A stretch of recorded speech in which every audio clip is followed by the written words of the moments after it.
2, 1, and we are live for the Hey guys, welcome to the Corridor Cast. Welcome back. I mean, man, it's been almost a week. Maybe it's been a little bit longer than a week, and we are just so excited because we are all starting to get cabin fever here. And with that, I got a couple topics, couple questions that I want to throw out there to the group. Really? Now, okay, hear me out. If you have been on quarantine and you're starting to feel a little bit like, your mind's starting to wander, feeling a little bit of cabin fever, I've got a good game to play, okay? Imagine that you found a genie, right? Mhm. Okay, you're following. But working on it, yep. You know about genies, right? There's Sure. figures in mythology and folklore, that can grant you wishes, things of that nature. Now imagine this. It's not a regular genie, though. Are they ever? Sorry, keep going. But the genie is a modern billionaire, and they can only grant you wishes using the powers that they actually have in real life. Okay. So imagine you get a genie, and it's Elon Musk. Or Jeff Bezos. It's Jeff Bezos. And he can only... Bezos. Mr. Bezos. It's Elon Musk, and you can ask him 3 questions, but he can only grant you wishes that he's actually capable of doing. Okay. Okay. What would you ask Elon if this happened? Well, I'd probably ask for like $1 billion first and foremost.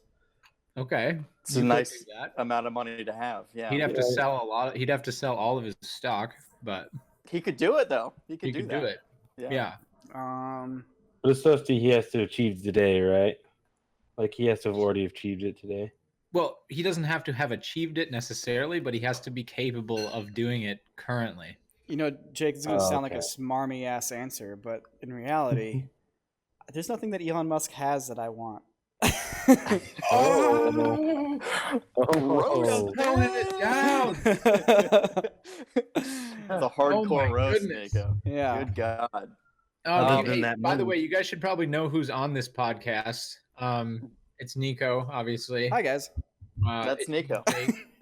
I don't know where he is, but we've got Christian, and also we've got Matt, who's never been on the Corridor Cast before. In fact, I've never been on a podcast ever in general. So really? I'm a huge liability. Well, I'm glad you put on a nice shirt because yesterday you looked like you were quarantine rich, dude. You had that sweaty gray t-shirt I was on. embracing it. Your beard was getting too long. Yeah. I shaved for this. I looked good. I've got my quarantine just mustache for you guys. going. If you guys are watching I the video did see version of that. this. Oh, yeah. Yeah. How does Wendy like it? She hates it. You gotta embrace it, man. You gotta embrace it. Yeah. I like it. I like it. I'm just trying to change it up. I think Matt needs a quick little introduction here. So Matt is one of the editors here at Corridor. Back when we did the hiring back in was it springtime? End of spring last year. Yep. That's when we found Matt and Dean. So Matt is a wonderful editor. He knows his way around some graphics and visual effects as well. And he was also one of the lead personalities in the Who Shot the TV video. Yeah. By the way, did you guys hear that LG is sending us another TV thanks to Christian's hard work? Wow, nice job, dude. Is that official yet? It's close. Yeah, I mean. I'm jumping the gun. Sorry, jumping the gun. That would be an official announcement, but we're close to maybe 2 TVs. We'll see. LG, if you're listening, please don't stop sending the TVs just because I said it too early. You know you want to, LG. You know you want to. I wanted to talk about Tiger King. Yeah. You don't want to do definitely the talk thing? about I answered your genie question. I do. I guess I just want to say like a whole topic of discussion. It totally can. For me, I will say that having my own personal spaceship would be pretty sweet. Can you imagine being a person that has gone to space? There are very few people in the world that can say they've gone to space. So having one that I can just take and do whatever I want with would be super cool. I would also need like a team of engineers and scientists that could get me there. But yes, wouldn't that be awesome, right? It seems like a liability to ask for a spaceship, though. It's kind of like asking for like a jetliner. It's like that's cool, but then you can't fly it or do anything with it. That's why in my wish I would include the engineers and astronauts that would help me. Okay. Yeah, include all of the costs that are associated. Right, exactly. Yeah, it's like when you win a car, and they also give you like a suitcase full of cash, so you can pay for the tax on the car. So you can pay for the taxes and stuff. Yeah. Right. Yeah. No question. Does it have to be Elon Musk, or can we switch the genie over to Bezos? Because I'd ask for. Let's hear it. Let's hear what happened. I mean, Christian woke up one day and he went on to Amazon.com and he ordered genie, and then a genie bottle showed up and it had Jeff right Prime there 2 day. on the inside of it. Prime, yeah, that Prime 2 day genie. Yeah, Prime 2 day. unlimited Amazon credits, man, for sure. Okay, he could do that for you. I ain't paying. Yeah, I just want to forever, just clearing the cart balance on Amazon because that'd be useful. And perpetual cart balance of zero. Yeah, you definitely got to start there because I think obviously right now it's a little weird, but I think down the line, or when things are back up, everyone's using Amazon. So, what if you did? What if you spent all your wishes on just that stuff though? So that you just had really good Amazon service, but like you didn't do anything else. Yeah, like that's it. Like I just got free Amazon stuff forever. That's all I get. Free Prime Video. So all the videos. Hopefully you can find it on Amazon. Yeah. You don't have to order the new releases anymore. You can just get them. Yeah. Right. I feel like that would be a waste. Yeah.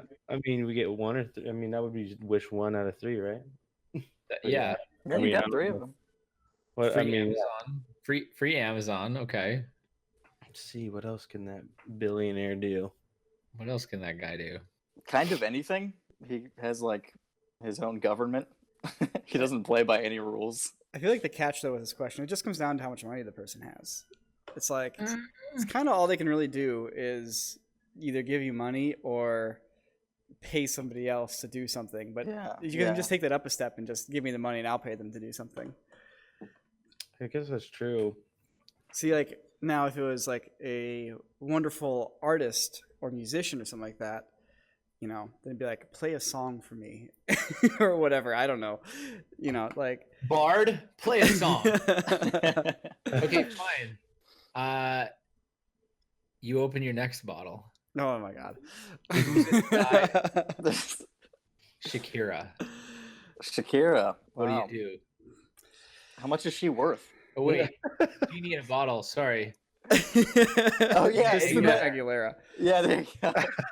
Modern Christina Aguilera. I went with that though. With all of her exquisite and incredible powers. I don't know. I'm not really into celebrity culture. Yeah, that'd be weird. I mean, I don't even know what I would ask of her, even if I just ran into her in the street and I didn't have it. It's Lil Pump. I just wouldn't want to spend any time with any of these people. Stop making music. That's what you tell him. You open up the genie bottle. It's like, I wish for your freedom. He's like, you have 2 more wishes. Like, I wish for your freedom. Like, you don't use it to it. Like, just leave, please. I wish for your freedom. Like, goodbye. You go, stop making music. Kindly leave. And you're free of my wishes. Go. Yeah. You lost all your memory of your music career. So, are you guys watching Tiger King? I finished it. Yeah. Everybody apparently is, and apparently it's a romp on white trash culture. That's what I hear. Very much so. Very much so. I have like 2 episodes left. But I wanted to ask your guys' opinion on something. So all right, Joe Exotic, right? I think we can all. Well, first off, can we all agree that he's a scumbag? He's a scummy person. Can we all agree with that? Oh yeah, I think everybody. But I can assume as much. Everybody that has a Matt feature in that hesitated. is pretty much a scumbag. Well, no. Well, Matt's from Florida, so it's not as. Hey, he's not from Florida. It's actually the Carol, that bitch Carol. She's the one. She's the.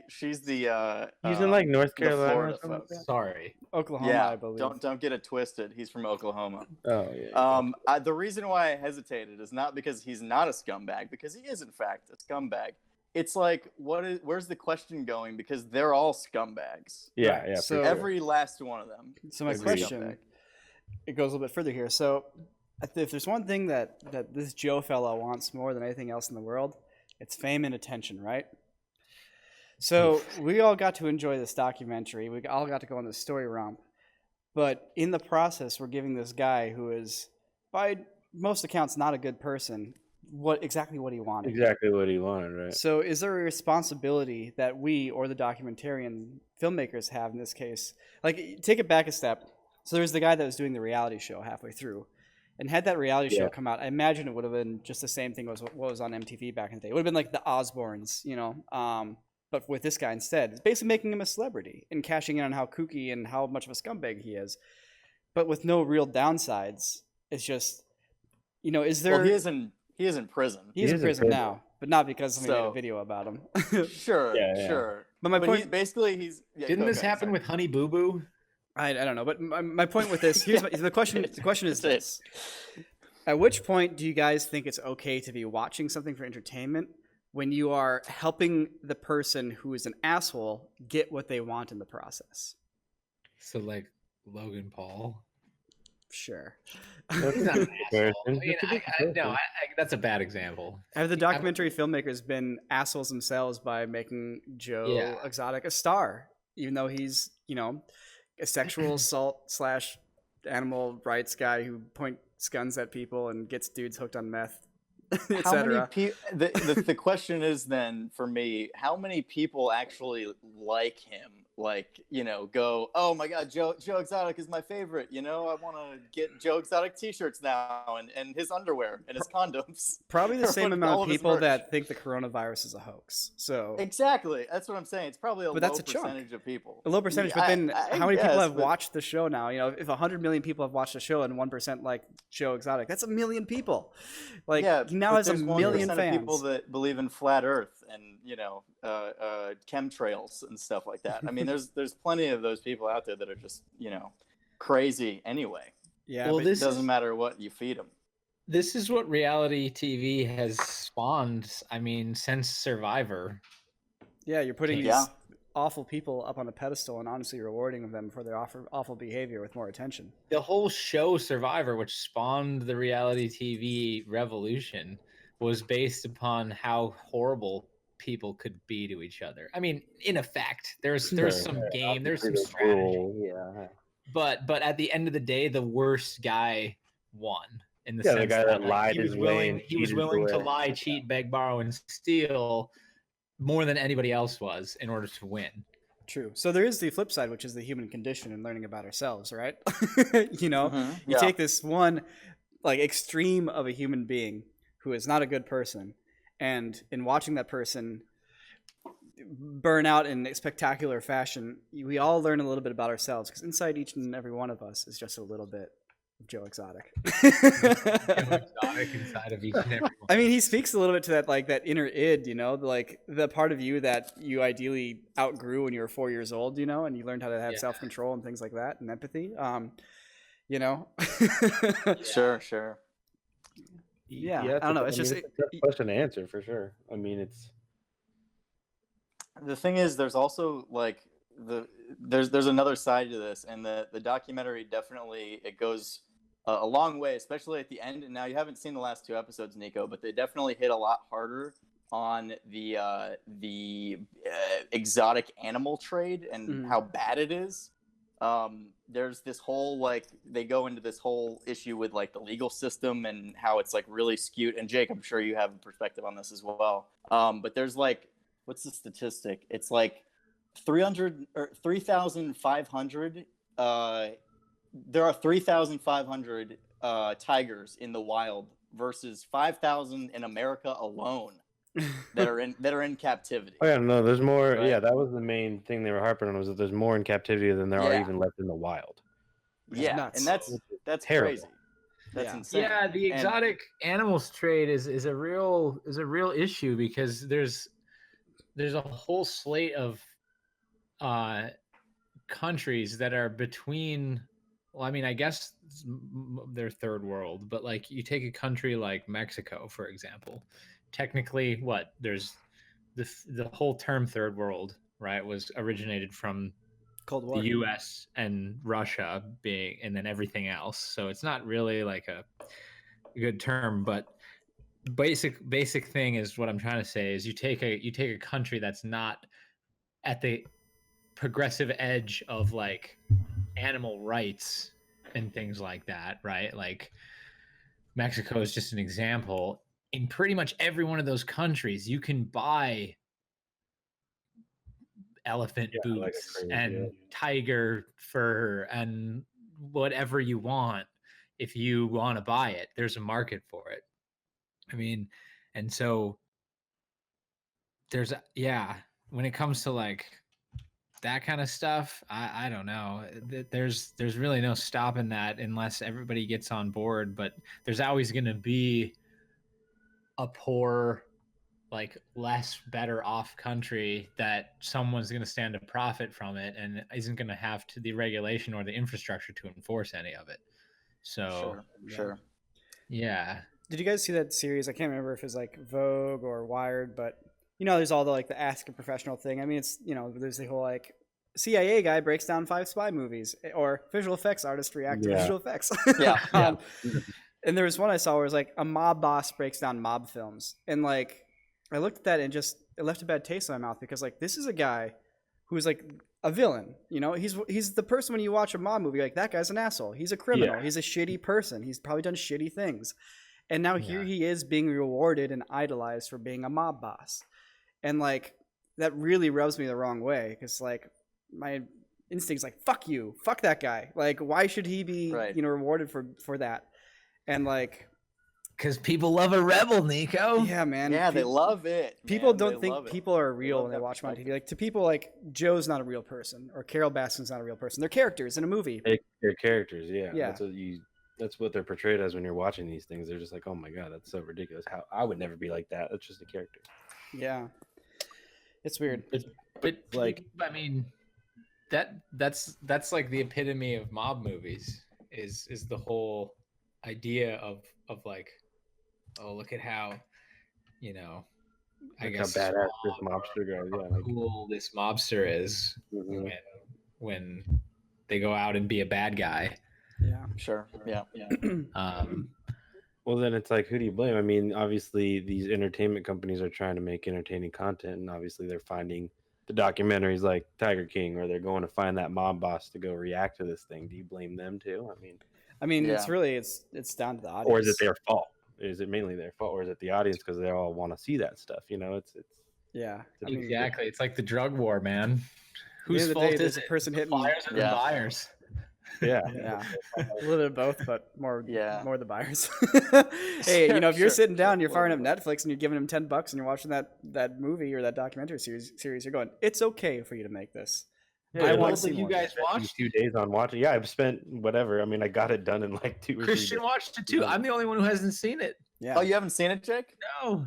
Oh, okay. Well, not because I haven't like thought about seeing it. I just haven't taken the time to watch it. I can't binge watch it. It's actually too much for me. Like, one episode leaves me in a weird headspace. I had to do it in chunks too. Yeah. It's really intense.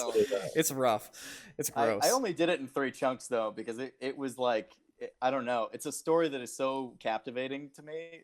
I know it's just awful, but there's a reason why it's like extremely popular right now. Because it is this like it's this crazy world that you've never entered before, and you're kind of seeing it through the eyes of these insane people.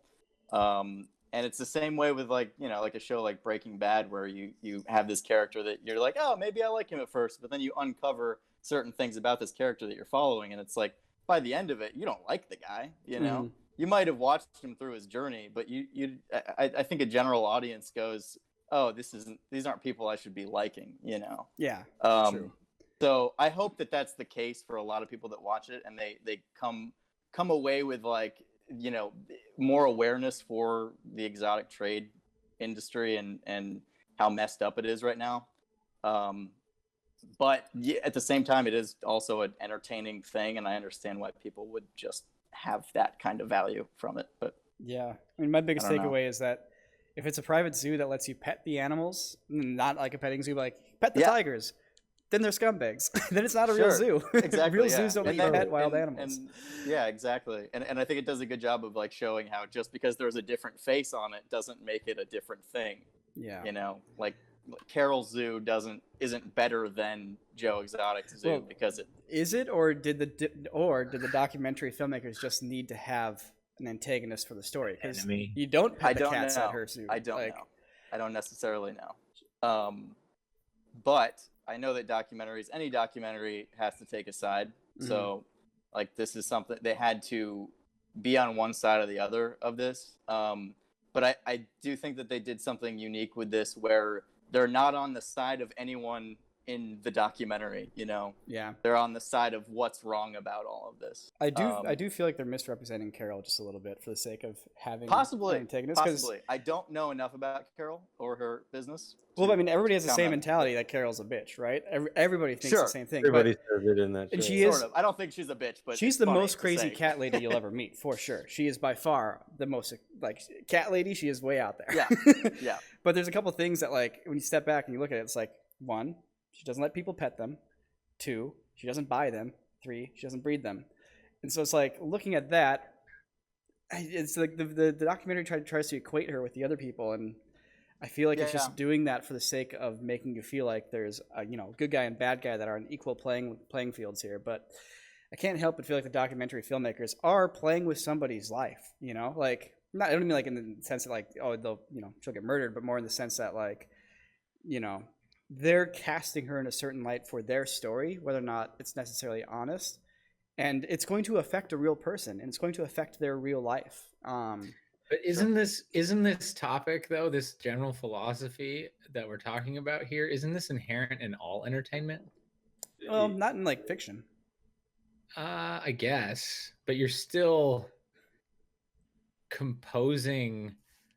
Name a great villain. Like a narrative. Well, yeah. even if it's fiction, though, if it's good fiction, it's believable in some way. Not necessarily like a one-to-one. I could step into that world right now, but the characters and the situation and the setting and like the potential for each of the characters is real.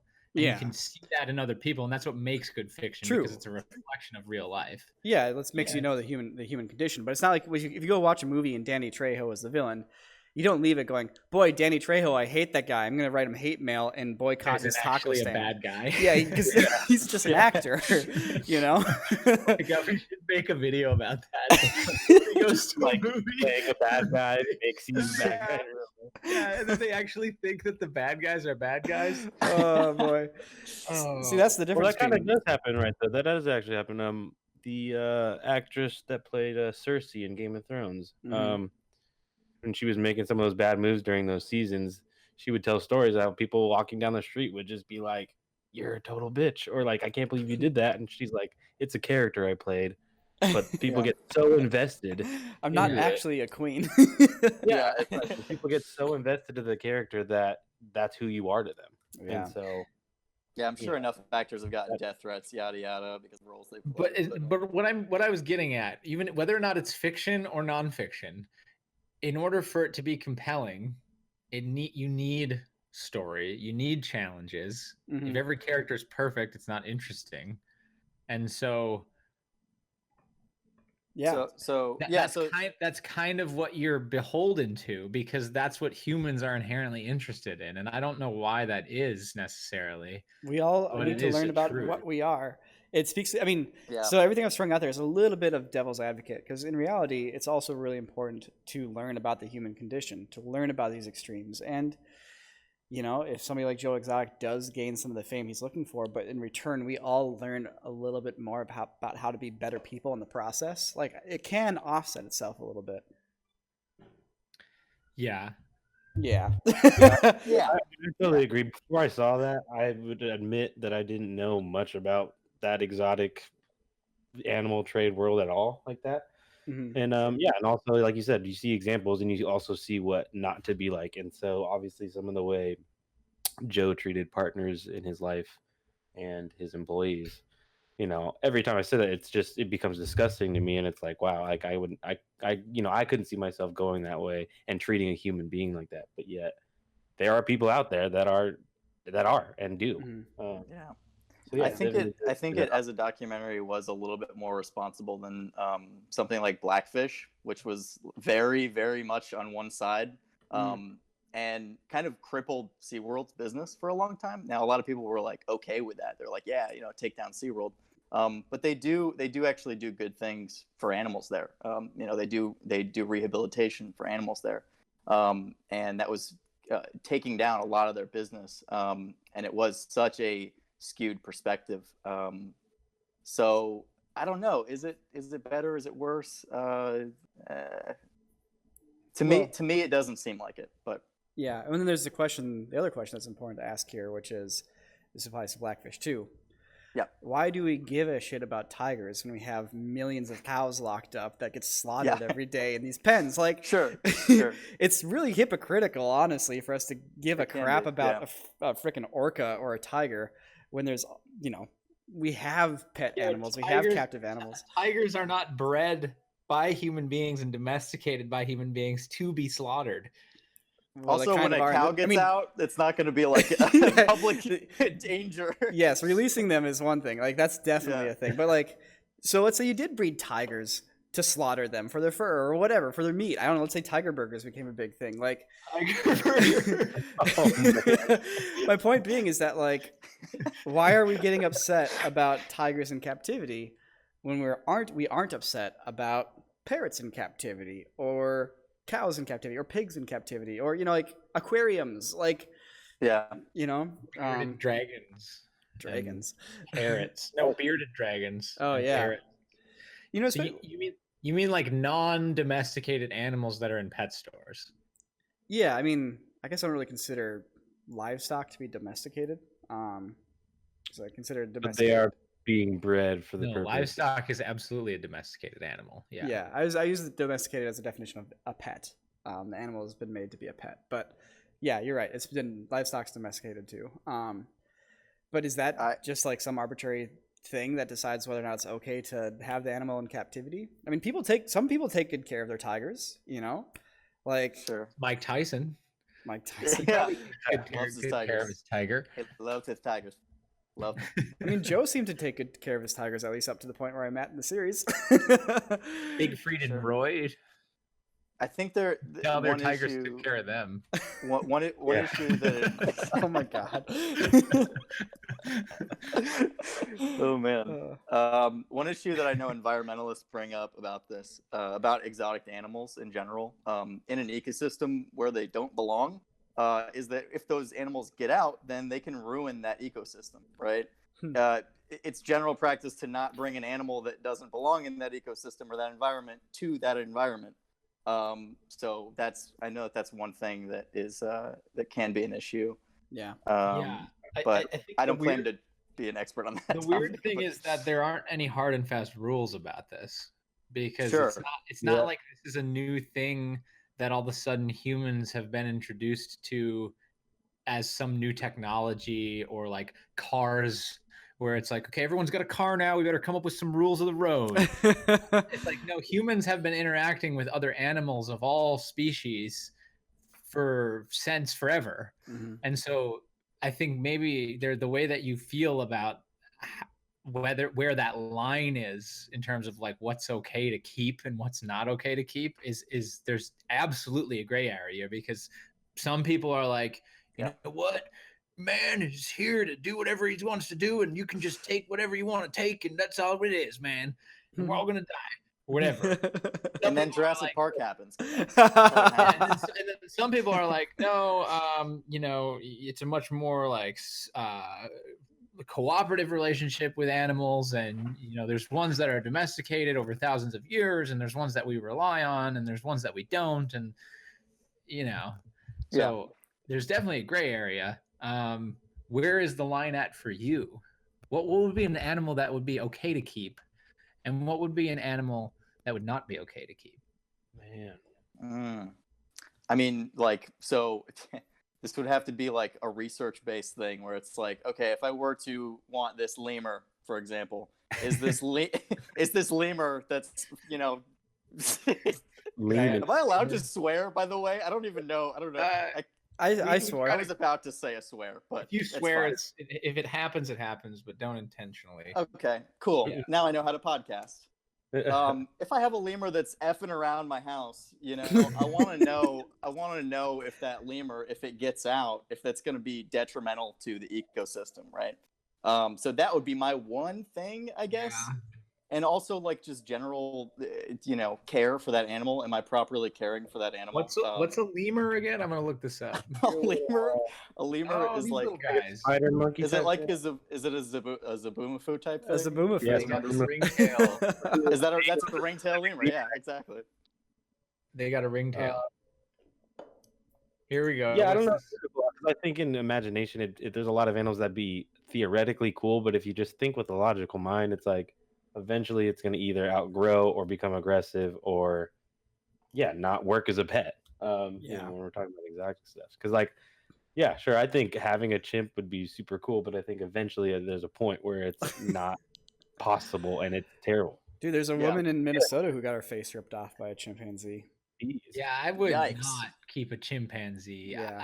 No. I mean, even I can see like if you had the resources and you had the space and everything, but at the same time they're so intelligent that unless you were studying it for the purposes of advancing humanity, I really don't think that there'd be a good reason to keep one because they belong in a group in the wild. That's what they're and it's going to be very hard to people do it. There are people that have chimps and there are chimps in captivity that we study all the time every day and they have relationships with humans, but I feel like unless it's for that end, probably best in the wild. Yeah. That would be my default. I think that you can apply this to pretty much any wild animal. If it's a wild animal, putting it in captivity is kind of a cruel thing to do. What about a snake though? See, snakes don't really have brains. And I think bugs and to an extent reptiles start to get to a point. Look, if you're taking good care of it, that changes things somewhat. It's not, none of this is ever really black and white. Like, oh, I have a captive tiger, but I also have a 1 mile ranch for him to roam on. And there's definitely gray areas here. Like, people can take good care of captive animals, but I think just getting a wild animal, making it a captive animal, and then using that for your social media to get views, that's scummy. Oh no, yeah. What would be an exotic animal? Let's get a little bit deeper here. What would be an exotic animal that you'd be okay keeping? I just know about lemurs, man. I was looking into them for a while. I think. Are you gonna get one? No. Let's not get a lemur. My mind doesn't automatically eventually go to no, that doesn't work or that's cruel. I mean, it's like. Well, you can give conditions. You can put conditions on it. There's no right answer here. As we've previously established, this is a gray area. I feel like insects and reptiles are fair game to a certain extent. Well, sort of, but there wasn't the thing I'm thinking about when I'm talking about detrimental to an ecosystem is I think there was this case where they brought in a bunch of frogs to a place I believe it was in Florida. I could be totally getting this wrong, by the way. But they introduced this species of frogs into this ecosystem to get rid of their insects, their mosquito problem. And those frogs multiplied like crazy, right? And because of this, it ruined the ecosystem of that environment, right? So stuff like that is something you need to consider, even with really small animals like that. If they multiply like crazy, then they can, they can really harm. Assuming it doesn't affect the ecosystem, though. Okay. Just on the merits. If we assume that it is not one reptile, might be worth thinking about. Komodo dragon. Oh, okay. Those things are crazy scary. Yeah. Don't they have venomous spit? I think so. Yeah, and they can eat baby deer and stuff. Sounds like a great pet. Huge animals, and when they confront each other too, they're like hit each other with so much power. Those things are crazy. Yeah, those things can kill a human pretty easily. I don't know if there's an exotic animal I could think of that I'd want as a pet. I mean, it's kind of crazy to think of. There's got to be one. I mean, who didn't want to have a tiger? You know, That's what I'm saying. Like, Sure. yeah. but the thing is, back they're in not the day- domesticated. But then you turn 5. No, there's no domesticated tiger. See, that's the thing. Like, Yeah. if you could domesticate a wild animal, then it'd be cool to have like a a cat-sized dog. Sorry, a dog-sized cat. You know, like that would be cool. Mm-hmm. Mm-hmm. I like the demeanor of cats, but like it needs to be domesticated. So like that's the problem there. Like just getting a wild animal and be like, look at this wild beast I have. Like there's nothing that like really pulls me in. Even domesticated cats are derived from a wild cat that was not very much bigger than that. True. Yeah, It's and not supposedly like they were bred down from tigers. supposedly cats never really domesticated. It's just they've always kind of been that way. Like they naturally evolved to be chill around people because it led to them getting more food and whatnot. Yeah, it was like a. I mean, like that's they domesticated. oh yeah, but they evolutionary thing, domesticated isn't it? themselves rather than us breeding them. Well, I guess we bred them at this point too, but initially they kind of just did it Yeah. themselves. Well, yeah. I think every species that evolves differently too, Yeah. you know? Like you think about horses or cattle or pigs. Pigs can go feral in a couple generations again. Really? Yeah. Yeah, that's why there's so many feral hogs throughout like the entire Wow. southeast. Yeah. Is they're all pigs that aren't original to the area that became feral. Huh. If I could domesticate a lynx, I would totally have one because those Ooh, cats that's are a so good one. cool. Pretty cool That's a cat. cool cat. Yeah. Good one. You need a Cool. lot of land. What does Carol say? Cool cats. What about a What's up, my shark? cool cats? Big Is a cat. shark okay? Shark? Yeah. Fish are a What- little. For I don't what? know. Your pool? Well, I don't know. Depends on Say how just big your little aquarium tank. is. You know. Assume that you're a billionaire and you have a giant aquarium and you have a shark. Look, if the fish can't Yeah. tell the difference, who cares? I feel like a shark would be okay. Look, if you can Yeah. take care of a lion or a tiger to the point that it's like it's in the wild, then sure, have a pet tiger or lion too. But like, that's what like 2% of the population that actually can do that. Like, Yeah. yeah. But I mean, That 70s Bond villain yeah. with a shark. I mean, the whole goal of having a wild animal wouldn't be for you to pet it and like hang out with it and take selfies with it. Put a laser on its head. Laser sharks. I'm gonna put a saddle on it and ride around in the water. Yeah. You guys, so how else is everybody's quarantine going? How's working from home working out? Can we run Oh, corridor from it's home working. forever? I mean, like, Yeah. there's some pluses and minuses to it for Yeah. sure. Everybody puts in Yeah. extra hours, I've noticed, including me. We're all working like 10-hour days, and now we're working from home. Yeah, I know. I It do definitely notice seems I'm to be working longer. more. And, more spread out, because Yeah. that's just the nature of it. But it's also you don't seem as bothered by it or whatever to do like Yeah. 12 hours. You're kind of splitting it up between these other little breaks and stuff. Yeah. Do you think it's because we can't do anything else right now? I think it's because you can just sit down and start working right away. I mean, I think the reality Yeah. is all of us like our job.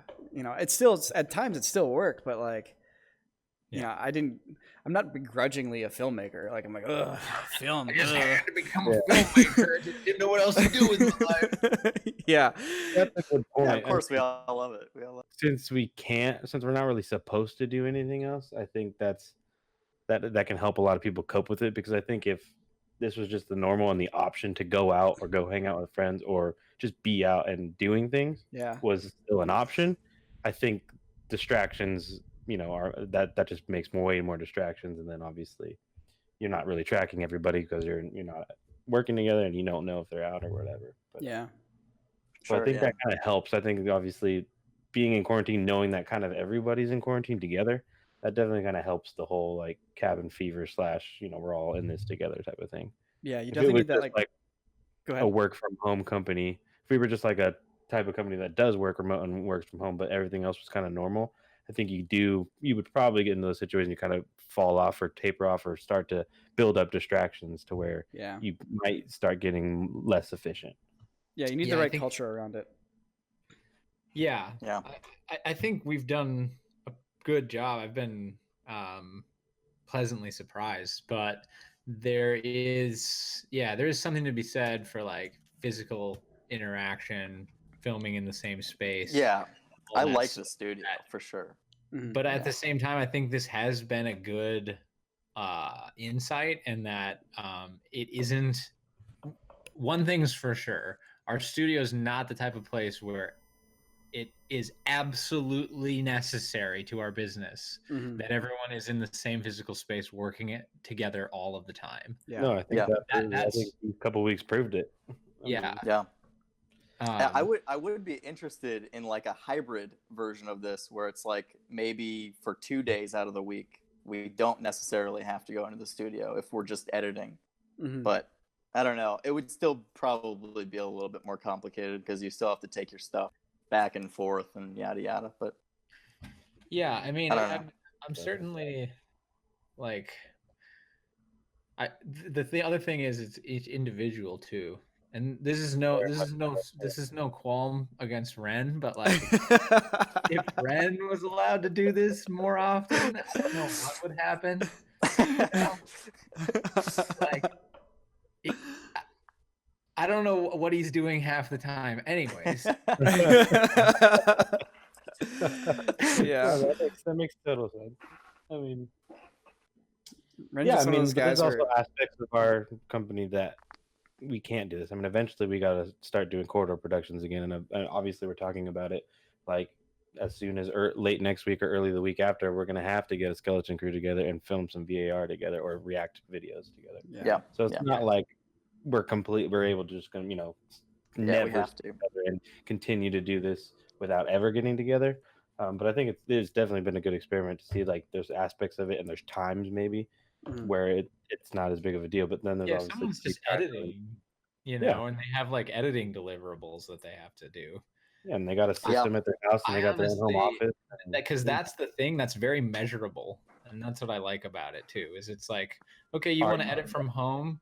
Okay, well this edit is due at this time in this inbox, and so go get it done. Yeah, it's and like if you focus better at home and you have a better station or whatever. Like I've done more editing over the last 2 weeks than I have. Yes, you have. Yeah. Yeah, totally. Yeah, I think that's really a very tangible goal too. So if it's stuff like that where it's tangible, but if it's just like, hey, I'm going to work from home today, and it's like, well, what are you going to do? Well, I'll figure it out once I'm there. Yeah, I'll figure it out. No. Yeah. No.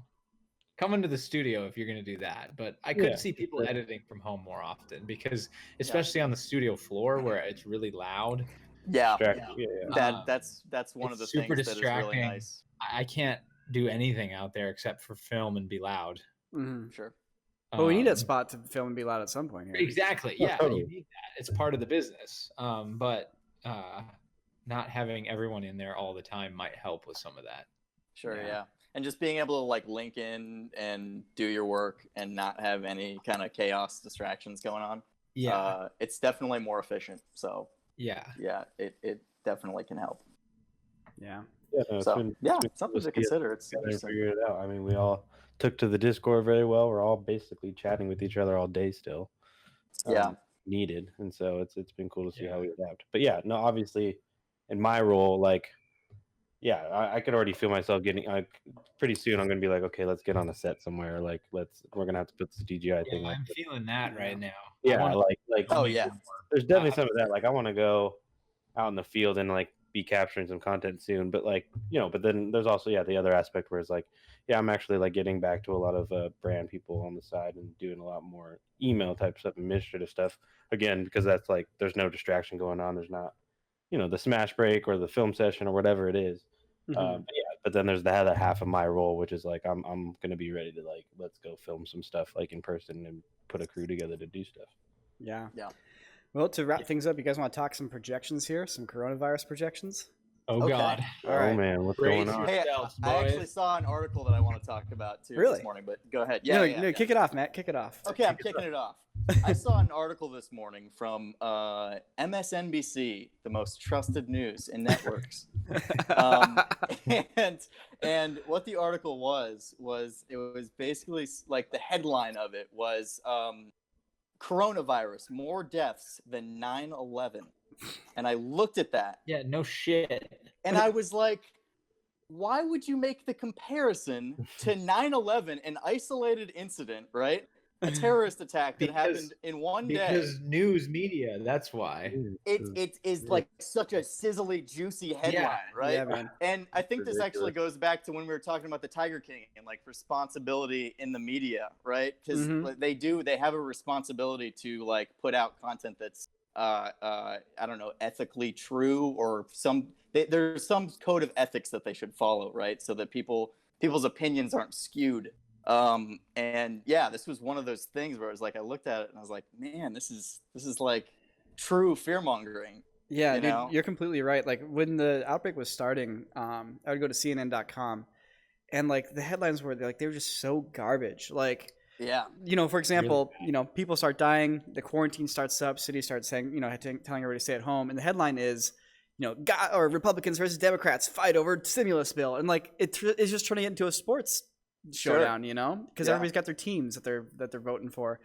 But like that's not what it should have been about at all. Like who cares about partisanship right now as they like deal with that? Like Well, eventually they had to shut up about it because it was so uncouth. Yeah. That they were all like, oh, hey, maybe we shouldn't be bipartisan for a few minutes here. Right. We should actually vote on a bill. Yeah, but then like just going to CNN to try to figure out numbers, or like, hey, where do you go to get tested, or other valuable informative things, like it was just non-existent. So then I went to LA Times and New York Times actually, and just like the quality of reporting was so starkly different. Like, and those are sites you have to pay for. Sure. The coronavirus coverage stuff is free, by the way. If you just make an account, you can read anything about the coronavirus for free. But like, boy, what a world of difference it makes to have either a subscriber base versus trying to get your headlines through sheer viral clicks. Like, yeah, man, one's sensationalist, the other one's informative, and it's just night and day difference. And boy, oh boy, has the advertising-based revenue of places like CNN just totally ruined journalism for those places. Sure, I know. Yeah, that's one of the greatest difficulties that we currently face with respect to news and information is the ad model that it's based on. When it is based on clicks, there's just, man, at least there was with subscription, there's a little bit more integrity there. And I'm hoping that we can get back to some of that stuff over the next decade here, because it's rough out there right now, man. Dude, it has to start with people. It has to be a cultural change. People need to acknowledge that it's good to pay for some things. Right. Yeah. It seems like in the comments of this, even this article that I was mentioning, this 9/11 comparison, there is a heavy leaning in the comments on like, hey, this is fear mongering and this is wrong. So I think there's a lot of people that are starting to see that. And it is. It's like should these big media outlets, these news outlets, should they be following the same principles as like a YouTube title, right? for their to get more views and clicks, right? Yeah, well, even YouTubers have ethical. Even YouTubers should have a standard for that. Like, absolutely, because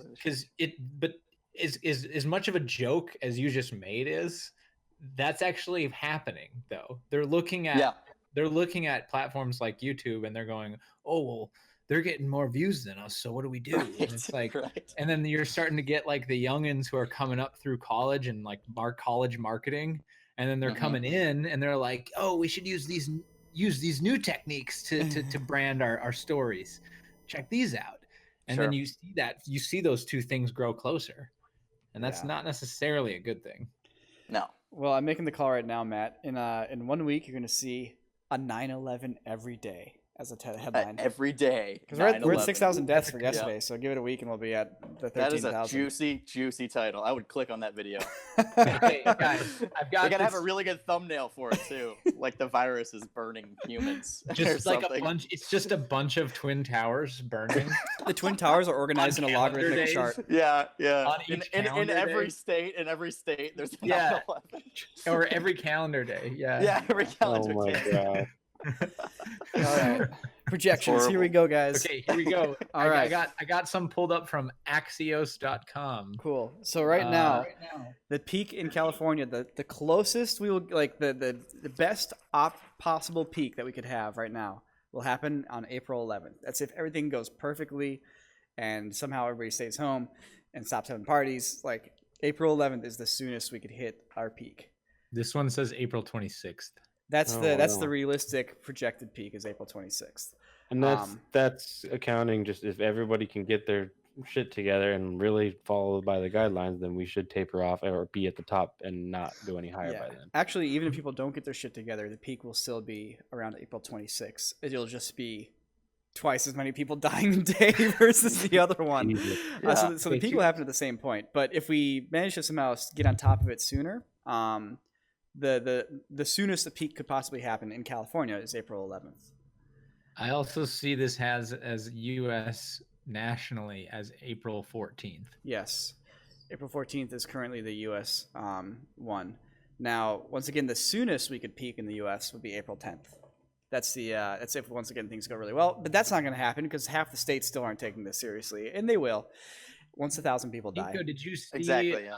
Did you see there was some research put out? It was posted on the Reddit mega thread, counting in cases that aren't reported. Yes. It looks like, from what this research agency was able to come up with, the actual death rate is like 0.66%. Yeah, that's what in Korea it's 0.7. And Korea's got pretty good numbers. So you're right. It's probably around 0.6, 0.7. That's still a lot, by the way. We shouldn't trust the Chinese numbers. Is that what you're saying? I think that's a given. You know, the rather than trying to go by total number of cases, those are accurate. Not at all. Total number of deaths is the most accurate thing. Like, you might not know who's diagnosed, but you definitely know who's dying from it. You definitely can count the bodies. Sure. And yeah. Where's that at? Do we have that number? Yeah, I mean, right now the lowest peak for deaths in the United States for daily deaths will be 1,500.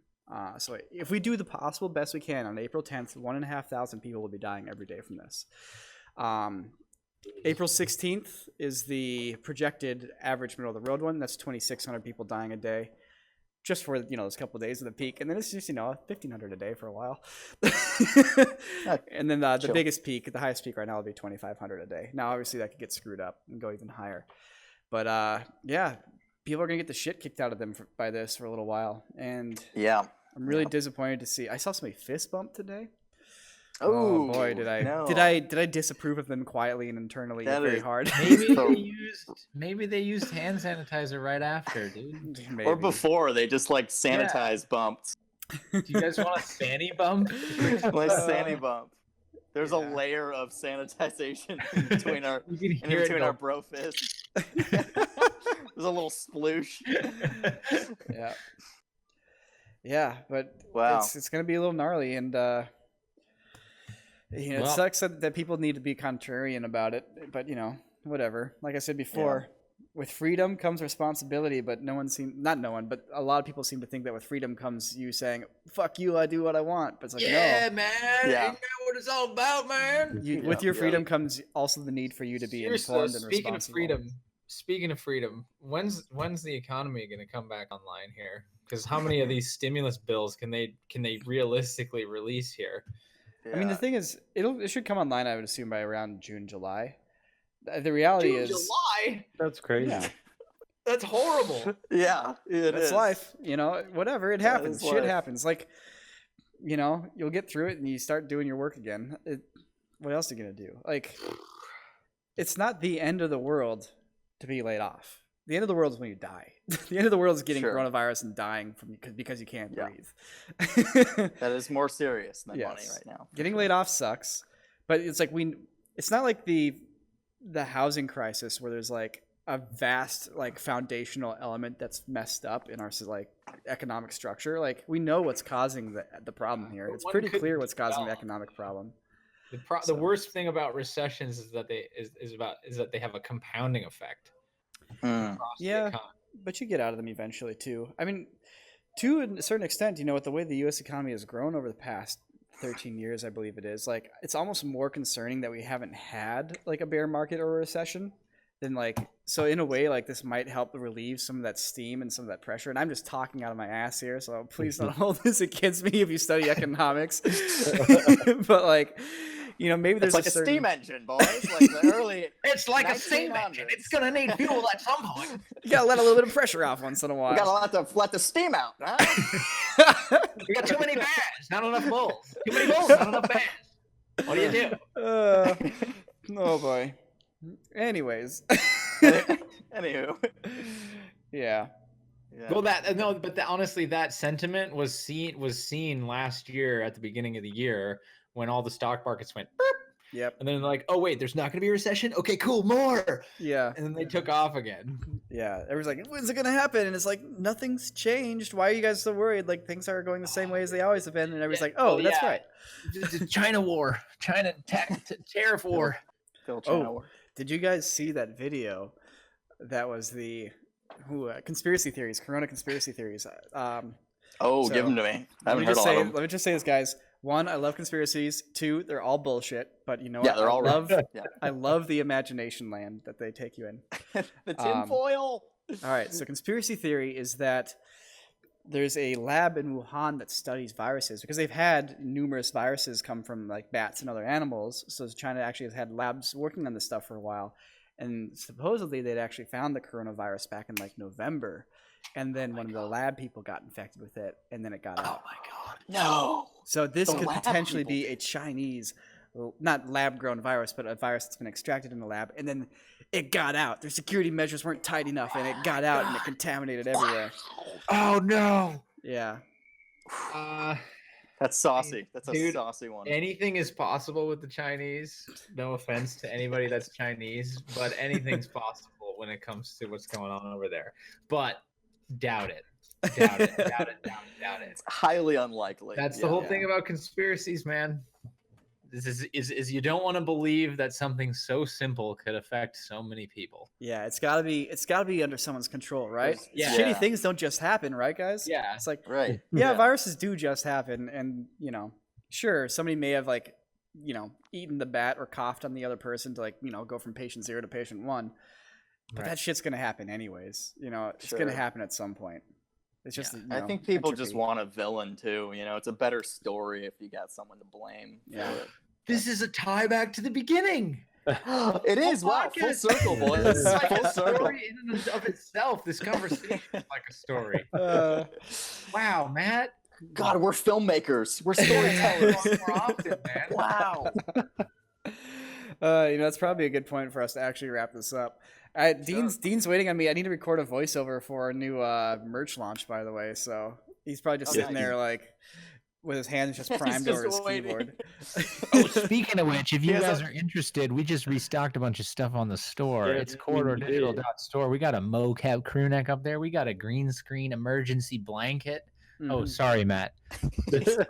I got one ear you're really coming in hard. Well, then I'll just keep it back here. Mm-hmm. But also, if you guys are on the website, if you're a website member, you get 15% off all the time, every day of all the time. That subscription could literally pay for itself within like one order from the store. Mm-hmm. It could. Yep. Yeah. Cool. Yeah, all right. a bunch of stuff. Wow. I want to go right now. All right, everybody. Thanks for listening to the Corridor Cast. We hope to see you in the next one. Go ahead and check out corridordigital.store if you want some of that merch. That crew neck is very, very popular and sells out very fast. And getting this stuff takes some time right now, so it's there if you want it. Please consider supporting us. Sanitize your bumps first, boys. Sanitize those bumps. There you go. Sanitize the rest of them for us too. If I put hand sanitizer on my computer because I had a virus and it ruined my computer. Now my keyboard doesn't work. It was 99.9%. All right, guys, good stuff. I'll see y'all on the flip. Catch y'all on the flip. Bye, guys. It was fun. Later.